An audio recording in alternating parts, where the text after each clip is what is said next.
Okay, this is me talking about professional presence and also coaching. So, kind of first, it's important to be vulnerable, but also have an executive presence when working with your team. And really, your goal isn't to just be completely emotional with them, but also you don't want to be stone cold. I think a really important thing to do is to be willing to ask people questions and delegate. It can be really easy in a leadership role to try and take on every little aspect and be an expert at everything and create kind of this vision that you're in control of everything, you know exactly what you're doing, and you're the boss here. And if anyone needs something to come to you, but also that can be tricky because honestly, we're not experts at everything and we are all very imperfect people.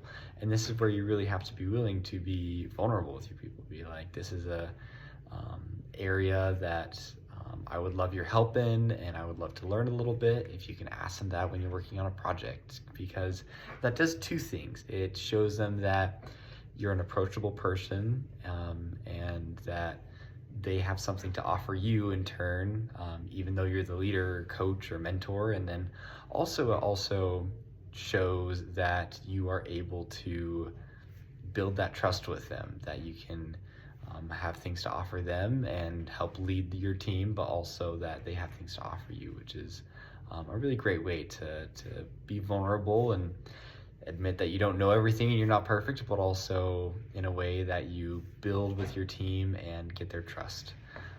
And then kind of going with me in some of my imperfections. So the fatal coaching mistake that I deal with the most is going to be the first one, which is that scam, which as a sales manager, coach, these are just things that we'll tell ourselves. So we have our stories, our assumptions, our meanings, and our mindsets that we'll get stuck in often. And with me, it's really stories, and just often I'll create this story in my head working with a team that, oh, if I don't do it, no one else is going to do it, and they're not going to do it as good. And so I have to be in charge of every aspect of this project because otherwise it's just all going to crash and burn.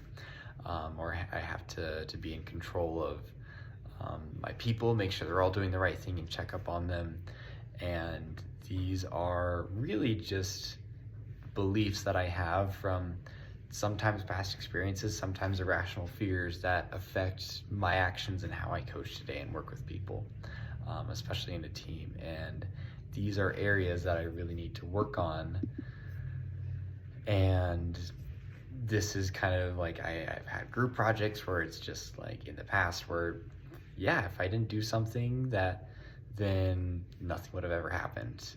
But I've had a lot of great groups in the past where I kind of have to step back a little bit. Be like, okay, these are people who I can work with, who I trust, and who really are also taking initiative. And that's really helpful to have. And just recognizing to not try and take over everything. But going back to professional presence, there are a couple things I'm working on right now. So first is really my communication, my dialogue. I often have very soft speech and just saying things like, oh, would you like to do this? Or could you, should you, would you, like all of that. What I'm really working on right now, and I actually just got this in the form of feedback from a internship interview that I had recently, is to be more direct, saying, so instead of, oh, could you, or would you like to help me with this, saying, will you help me complete this project, or will you show me the people that you're working with? And that's something that I'm really working with in that coaching role. And then of course, as always, just professional presence, working on my appearance, making sure I'm wearing the right outfit for the right setting, not too overdressed, not underdressed, of course, but really just making sure that I'm dressed and grooming or keeping up to the right appearance, and that I can be ready to be in any scenario and prepare for that. And then going back to the leadership style, I had a great time with the leadership quiz that we did. That was really interesting. What I got though is a diplomat. So what I really focus on is harmony, that's interpersonal. So working with a team, you really want them to have fun, to enjoy each other, to trust each other, and really work with each other. And that's something that I have worked towards over time, and just making sure everyone's comfortable in their environment, and really just focusing on the emotions and kind of working with people on an individual basis to get to them where they need to. Now with this style, there's a lot of great pros, but there's also some weaknesses that come with that. It can be easy to try and protect your people and kind of shield them from uncomfortable situations, or even take over those uncomfortable situations for them. And I definitely do see this in myself when working with teams, and this is something that I'm working on, because it's important to, of course, give everyone's thoughts and opinions, and treat them as equals, but also don't try to protect them from uncomfortableness, because that often means, if you're in the uncomfortable zone, that there's some growth right around the corner.